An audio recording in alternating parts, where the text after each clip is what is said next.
In this video, we will show you how to open a Fidelity Brokerage account. If you guys want to get started with Fidelity, you can use the links down in the description.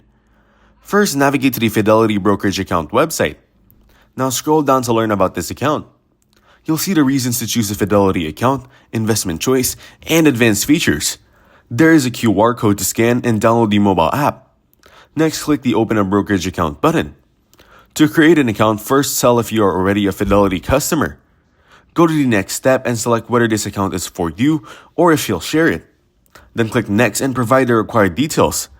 It includes your name, SSN, date of birth, address, email, mobile number, and more. Once you are done, complete the additional details, if any, to create your account. So that's how to open a Fidelity Brokerage account. Make sure to use the links down in the description to get started with Fidelity. If this video was helpful, please consider leaving a like and subscribing to my channel. With that being said, I'll see you in the next video.